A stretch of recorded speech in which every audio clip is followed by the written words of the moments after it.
குருவே சரணம், குருவே துணை. சிட்டிசன் டிவி பார்வையாளர்களுக்கு என்னுடைய முதல் வணக்கம். சிவ மாவீரன், நாடி மற்றும் பரிகார ஜோதிடம் ஆய்வு பண்ணக்கூடிய ஒரு மாணவன். என்னுடைய குருநாதர் சிவகாளீஸ்வரன் ஐயா அவர்களின் பொற்பாதங்களை பணிந்து என்னுடைய பதிவு ஆரம்பிக்கிறோம். குறிப்பாக ஜோதிட சாஸ்திரம் அப்படிங்கிறது நமக்கு ஒரு பொக்கிஷமாக முன்னோர்களிடமிருந்து கிடைக்கப்பட்டது. அதாவது ஆயக்கலைகள் 64 ஜோதிட கலை அப்படிங்கிறது 8வது கலையாக இடம்பெற்று நிறைய மர்மங்களும் சூட்சமங்களும் ரகசியங்களும் நிறைந்ததாக ஜோதிட கலை சொல்லப்பட்டிருக்கிறது. இன்னைக்கு நிறைய பேருக்கு பாத்தீங்கன்னா இந்த ஜோதிட கலையில ஒரு பெரிய நம்பிக்கை இல்லாமலே இருந்தாலும் சரிதான். நம்மளுடைய எதிர்காலம், நடந்து முடிந்தது, நடக்க போறது, நடந்து கொண்டிருக்கக்கூடிய விஷயங்கள் எல்லாமே நம்ம ஒரு இடத்துல போய் ஆய்வு பண்ண முடியும் அப்படின்னா கட்டாயம் நம்ம ஜோதிட கலையை தான் தொட்டாகணும்.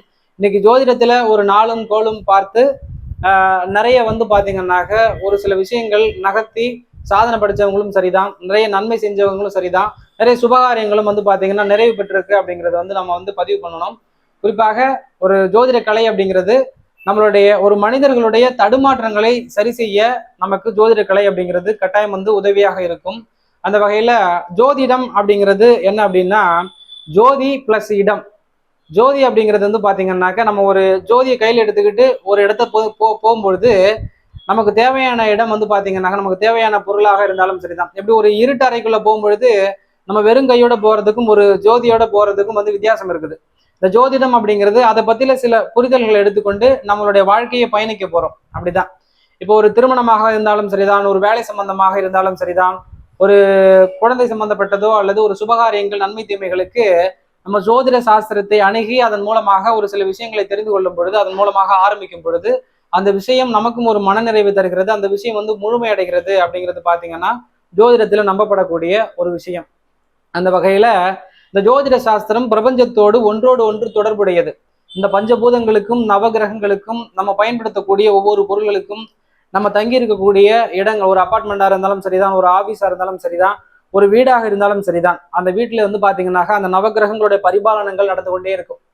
நம்ம ஜனிக்கும் பொழுது இந்த பிரபஞ்சத்துல வான்மண்டலத்துல பாத்தீங்கன்னாக்க கிரகங்களுடைய பொசிஷன் எந்த மாதிரி இருந்துச்சோ, எந்தெந்த கிரகங்கள் என்ன மாதிரியான வலிமை நிலையில இருந்துச்சு, எந்தெந்த கிரகங்கள் என்ன மாதிரியான சுபத்தன்மையில இருந்துச்சோ அதுக்கு தகுந்த மாதிரி நம்மளுடைய வாழ்க்கை பயணிக்கும். அப்போ கிடைக்கக்கூடிய கிரகத்தினுடைய ஆற்றல் அந்த ஜீவனை ஒரு நன்மை தீமைகளை அனுபவிக்க விடும் அப்படிங்கிறது நம்ம ஜோதிட ஆய்வு. அந்த வகையில இப்ப நிறைய நம்ம பாத்தீங்கன்னா லைஃப்ல ஒரு வாழ்க்கையில ஜெயிக்கணும் அப்படிங்கிற ஒரு ஓட்டத்துல ஓடிட்டே இருக்கிறோம். அதே மாதிரி நிறைய காரியங்கள் சாதிக்கணும் அப்படிங்கிற ஆசை, பொருளாதாரத்துல நம்ம ஒரு செல்வ நிலை அடையணும் அப்படிங்கிற ஆசை, ஒரு நல்ல மனை, ஒரு நல்ல மனைவி, குழந்தையோடு வாழணும் அப்படிங்கிற ஆசைகளோட நம்ம நிராசைகளோட இப்ப நிறைய ஆசைகள் பாத்தீங்கன்னாக்க இன்றைக்கு நிராசைகளாக இருக்கிறது. நிறைய பேரோட ஆசைகள் பாத்தீங்கன்னாக்க அடுத்த கட்டம் நகர்ந்து நிறைய பேர் வெற்றி அடைகிறாங்க. அந்த வகையில ஜோதிட சாஸ்திரம் என்ன சொல்லுது அப்படின்னா, ஒருவர் ஜனிக்கும் பொழுது இருந்த கிரகங்களினுடைய பலன் அவர் அனுபவிக்கிறார் அப்படிங்கிறதுக்கு ஜோதிடம் பாத்தீங்கன்னாக்க ஒரு வெளிப்படுத்துது, நிறைய விஷயங்களை வெளிப்படுத்துது. அது எப்படி நம்ம நம்புறது அப்படின்னு நமக்கு கேள்வி இருக்கும். நான் பிறந்தப்போ பாத்தீங்கன்னா என்னுடைய ஜனன ஜாதகப்படி நவ கிரகங்களில் எந்த கிரகம் வலிமையாக இருந்ததோ அந்த விஷயம் எனக்கு நல்ல அதிகப்படியாக அனுபவிக்கக்கூடிய ஆற்றலும், எந்த கிரகம் வலிமை குறைவாக இருக்கிறதோ, எந்த கிரகம் பாத்தீங்கன்னாக்கா அதிகப்படியான பாகையில் எனக்கு அதனுடைய அனுகிரகம் கிடைக்கலையோ அது சம்பந்தமான விஷயங்கள் எனக்கு அனுபவிக்கக்கூடிய ஒரு சந்தர்ப்ப சூழ்நிலைகள் காலதாமதமாக ஆகிறது. ஒரு திருமண வாழ்க்கையில ஒரு ஜனன ஜாதகப்படி, ஒரு ஆணுடைய ஜாதகப்படி திருமணம் காலதாமதம் ஆகிறது அப்படின்னா சுக்கிரன் அப்படிங்கிற கிரகம் மனைவியை குறிக்கக்கூடிய கிரகம். மனைவியை குறிக்கக்கூடிய கிரகம் அவர் ஜனிக்கும் பொழுது அந்த எனர்ஜி குறைவாகவோ, சுக்கிரன் அப்படிங்கிற கிரகம் நீச்சமாகவோ, ஒரு பகை கிரகத்தோட தொடர்புலையோ இருக்கும் பொழுது, ராகு கேது அப்படிங்கக்கூடிய நிழல் கிரகங்களுடைய ஆதிபத்தியத்திலே இருக்கும் பொழுது அந்த ஜாதகர் மனைவியை, அதாவது ஒரு திருமண வாழ்க்கையை ஆரம்பிக்கிறதுல காலதாமதமாகுது. நிறைய நெருக்கடிகள் மத்தியில திருமணம் பண்றாங்க. ஒரு கசப்பான திருமண வாழ்க்கையில நிறைய பாதிப்புகள் அப்படிங்கிறது வருது. சரிங்க சார், இப்போ என்னுடைய ஜாதகத்துல சுக்கிரன் வலிமை கம்மியா இருக்கா, நல்லா வலிமையா இருக்கா அப்படிங்கிறது நம்மளுடைய சுற்றுச்சூழல் நம்ம இருக்கிற இடத்த வச்சு தெரிஞ்சுக்க முடியும் அப்படின்னு சொல்றீங்க. அது நம்ம எப்படி நம்புறது அப்படின்னா, ஒரு ஜனன ஜாதகத்தில் சுக்கிரன் கேது தொடர்பாகவோ, அல்லது சுக்கிரன் நீச்சமாகவோ, அல்லது சுக்கிரன் பகை கிரகங்களோட தொடர்புலையோ இருக்கும் பொழுது அந்த ஜாதகர்கள் நம்ம சொல்ற மாதிரி சில விஷயங்கள் அனுபவிக்கிறதுல பாத்தீங்கன்னாக்க அவங்களுக்கு சில நெருக்கடிகளும் காலதாமதங்களும் ஆகும். சுக்கிரன் அப்படிங்கிற கிரகம் கன்னி ராசியில அமர்ந்து நீச்சம் பெற்றால் இந்த அமைப்பு. சுக்கிரன் அப்படிங்கிற கிரகம் ராகு கேது அப்படிங்கிற நிழல் கிரகங்களோட அதிக பாகை நெருங்கி இருக்கும் பொழுது இந்த அமைப்பு. சுக்கிரன் அப்படிங்கிற கிரகம் பகை கிரகங்களான சந்திரன் சூரியன் ஆகிய கிரகங்களோடு இணைந்து அதனுடைய எனர்ஜி குறைவாக இருக்கும் பொழுது நம்ம சொல்ற மாதிரி பலன்கள் இருக்கும். ஒரு ஆணுடைய ஜாதகத்துல சுக்கிரன் பலவீனமாக இருக்கும் பொழுது முதலில் பொருளாதாரம் சம்பந்தப்பட்ட நெருக்கடி, பணம் காசு சம்பந்தப்பட்ட நெருக்கடி, ஒரு லக்ஸரி லைஃப் வாழ்றதுல அவர் நெருக்கடி சந்திப்பார். குறிப்பாக சுக்கிரன் ஒரு பலவீனமாக ராகு கேது பிடியில் இருக்கும் பொழுது அந்த ஜாதகர் திருமண வாழ்க்கை நிறைய ஒரு மனக்கசப்போட திருமண வாழ்க்கை வாழ்றது, நிறைய பிரச்சனைகளோட ஒரு திருமண வாழ்க்கையை பாத்தீங்கன்னாக்க கொண்டு போறது, அந்த மாதிரி நெருக்கடிகளை கொடுப்பார். சுக்கிரன் அப்படிங்கிற கிரகம் நீச்சம் அடைந்த பெரும்பாலான ஜாதகங்கள் திருமணத்தில் காலதாமதம் அப்படிங்கிறது ஆகுது. சுக்கிரன் கேது தொடர்பாகவோ அல்லது ராகு தொடர்பாகவோ இருக்கும் பொழுது அதனுடைய தன்மையை இழக்க செய்கிறது. சுக்கிரன் ராகு தொடர்பாக கேது தொடர்பாக இருக்கும் பொழுது மனைவியை குறிக்கக்கூடிய காரக கிரகம் வலிமை குறைஞ்சி அதை அந்த ஜாதகர் அனுபவிக்கிறதுக்கு பாத்தீங்கன்னாக்க ரொம்ப காலதாமதம் ஆயிடுது அப்படிங்கிறது ஒரு விஷயம். என்னோட ஜாதகத்துல சுக்கிரன் பலவீனமா இருக்குதுன்னா என்னுடைய வீட்டுல சில விஷயங்கள் பாத்தீங்கன்னாக்க நான் சொல்ற மாதிரி இருக்கும்.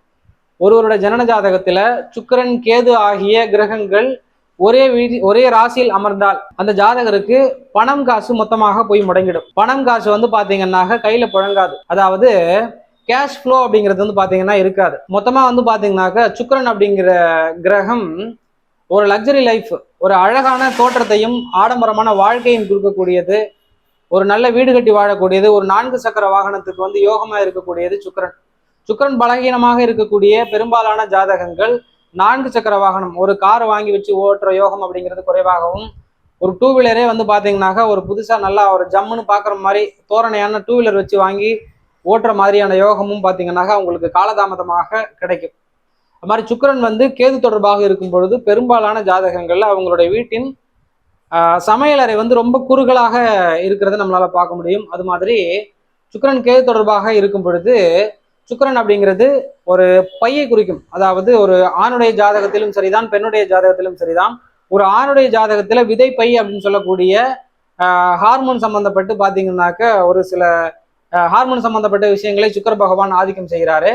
விதைப்பை பெண்களுடைய ஜாதகத்துல கருப்பை அப்படிங்கிறது சுக்கிரன் அப்படிங்கிற கிரகத்தினுடைய ஆதிக்கம் அதிகமாக இருக்கும். சுக்கிரன் ஒரு ஆணுடைய ஜாதகத்தில் கேது தொடர்பாக இருந்தாலும் ஒரு பெண்ணுடைய ஜாதகத்துல கேது தொடர்பாக இருந்தாலும் பெரும்பாலும் இந்த ஹார்மோன் சம்பந்தப்பட்ட சில பிரச்சனைகள் பாத்தீங்கன்னா உடல் ரீதியாக அந்த ஜாதகர்கள் அனுபவிக்கிறாங்க. வீட்டில் இருக்கும் பொழுது சுக்கிரன் கேது தொடர்பாக இருக்கும் பெரும்பாலான ஜாதகங்கள் அவங்க வீட்டுல கிச்சன் செப்பரேட்டா இருக்கும். ஒரு வீட்டுக்கு முன்னாடி வச்சு சமைக்கிற பழக்கமோ அல்லது வீட்டுக்கு பின்னாடி வச்சு சமைக்கக்கூடிய ஒரு வழக்கமோ, அதாவது கிச்சன் பாத்தீங்கன்னா வீட்டில இருந்து கொஞ்சம் செப்பரேட்டாகவோ இருக்கக்கூடிய அமைப்பு அப்படிங்கிறது பெரும்பாலான இடங்கள்ல பார்க்க முடியுது. அது மாதிரி சுக்கிரன் அப்படிங்கிற கிரகம் பை அப்படிங்கிறத குறிக்கும்னு சொன்னோம் இல்லையா. நார்மலா கேது தொடர்பாகவோ ராகு தொடர்பாகவோ இருக்கும் பொழுது நம்ம வீட்டுல பை வச்சிருப்போம். நிறைய பை, ஒரு புத்தக பையாக இருந்தாலும் சரிதான், ஒரு காய்கறி வாங்கக்கூடிய சாதாரண மார்க்கெட்டுக்கு எடுத்துட்டு போகக்கூடிய பையாக இருந்தாலும் சரிதான். கேது தொடர்பாக இருக்கும் பொழுது பை பாத்தீங்கன்னா வீட்டுல தங்காது. ராகு தொடர்பாக இருக்கும் பொழுது பராமரிப்பு குறைவாக இருக்கும். எங்கேயோ அர்ஜென்டா போகணும்னா ஒரு பை எடுத்துட்டு போகணும், ஒரு ஜாமான் வாங்க அப்படின்னா அந்த பை அந்த இடத்துல தேடி தான் கண்டுபிடிக்கிற மாதிரி பெரும்பாலும் இருக்குது. அப்படி இல்லைன்னா பை பாத்தீங்கன்னாக்க இந்த காது அருந்த மாதிரி பை, அப்படி இல்லைன்னா பழைய பையாகவும் இருக்கிறது. இந்த பை சம்பந்தப்பட்டு பாத்தீங்கன்னாக்க ஏதோ ஒரு விஷயம் அங்கே எதிர்மறையாக இயங்குறதையும் நம்மளால பார்க்க முடியும் நிறைய ஜாதகங்கள்ல. சுக்கிரன் கேது தொடர்பாகவோ ராகு தொடர்பாகவோ அல்லது பலகீனமாகவோ இருக்கக்கூடிய ஒரு ஆணுடைய ஜாதகத்துல அந்த வீட்டுல பாத்தீங்கன்னாக்க நல்ல பெயிண்டிங் பண்ணி நல்லா தோரணையா அந்த பெயிண்டிங் பண்ணி அந்த வீட்டுல வச்சிருக்க மாட்டாங்க. ஒரு புதுசா பெயிண்டிங் பண்ணாலுமே அதனுடைய அமைப்பு அட்ராக்ட் பண்ற மாதிரி இல்லாம இருக்கும். அது அழகு ரசிக்கும்படியாக இருக்காது அப்படிங்கிறது ஒண்ணு. பெரும்பாலும் சுக்கிரன் கேது தொடர்பாகவோ ராகு தொடர்பாகவோ சுக்கிரன் பலவீனமாகவோ இருக்கக்கூடிய ஒரு ஆணுடைய ஜாதகத்துல அவங்க வாசனை திரவியங்கள் எல்லாமே பயன்படுத்துவோம் இல்லையா. நார்மலா நம்ம எல்லாம் பர்ஃப்யூம் பயன்படுத்துவோம். சுக்கிரன் பாதிக்கப்பட்டிருக்கக்கூடிய பெரும்பாலான ஜாதகர்கள் ஒரு ஆண் ஜாதகர் அப்படின்னா அவங்க இந்த வாசனை திரவியங்கள் பெரும்பாலும் பயன்படுத்த மாட்டாங்க. ரொம்ப அவங்க ட்ரெஸ்ஸிங் சென்ஸுக்கு ரொம்ப அதிகப்படியான இம்பார்ட்டன்ட் கொடுக்க மாட்டாங்க. இந்த ஆடை ஆபரணங்களுக்கு அதிகப்படியான இம்பார்ட்டன்ட் அப்படிங்கிறது கொடுக்க மாட்டாங்க. ரெண்டாவது மல்லிகைப்பூ இருக்கு இல்லையா, மல்லிகைப்பூ சுக்கிரனுடைய ஆதிக்கம் அதிகமா இருக்கும். ஒரு வீட்டிலேயே இருக்கிறாங்கன்னா ஒரு திருமணமானவராக இருந்தாலும் சரிதான், திருமணமாகாத ஒரு வயது ஆணாக இருந்தாலும் சரிதான், திருமணத்துக்காக முயற்சி பண்ணிட்டு இருக்கவங்களா இருந்தாலும் சரிதான், அவங்க இந்த மல்லிகைப்பூவெல்லாம் கையில தொடுறதே ரொம்ப கம்மியா இருக்கும். மல்லிகைப்பூ சுக்கிரனோட ஆதிக்கம் அதிகமாக இருக்கக்கூடியது. சுக்கிரன் நம்மளோட ஜனன ஜாதகத்துல எனர்ஜி கம்மியாகும், ஏதோ ஒரு வகையில் நம்மளால அனுபவிக்க முடியாத இடத்துல இருக்குது அப்படின்னா கட்டாயம் வந்து இவங்க வீட்டுல அந்த சாமி படங்களுக்கு பூ வாங்கி போடுறதே ரொம்ப கம்மியா இருக்கும். அப்படி இல்லைன்னா மனைவிக்கு வந்து பூ வாங்கிட்டு வந்து கொடுக்க மாட்டாங்க. சுக்கிரன் பாதிக்கப்பட்டிருக்கக்கூடியவர்கள் வீட்டுல இருக்கக்கூடிய குழந்தைகளுக்கு கூட அவங்களா கேட்டாதான் வந்து பூ வாங்கிட்டு வந்து கொடுப்பாங்க. பூ இவங்க தொடர்றதே ரொம்ப கம்மியா இருக்கும் அப்படின்னு வச்சுக்கலாம். தொடர்ந்து சிட்டிசன் அப்படிங்கிற சேனலை வந்து நீங்க சப்போர்ட் பண்ணுங்க, சப்ஸ்கிரைப் பண்ணுங்க. நன்றி. மேலும் ஒரு சுவாரஸ்யமான பதிவில் சந்திப்போம். நான் உங்கள் சிவ மாவீரன், நாடி மற்றும் பரிகார ஜோதிட ஆய்வு மாணவன், ஸ்ரீ வாராகி ஜோதிடாலயம், ஜெயம் கொண்ட சோழபுரம். நன்றி. வாழ்க வளமுடன்.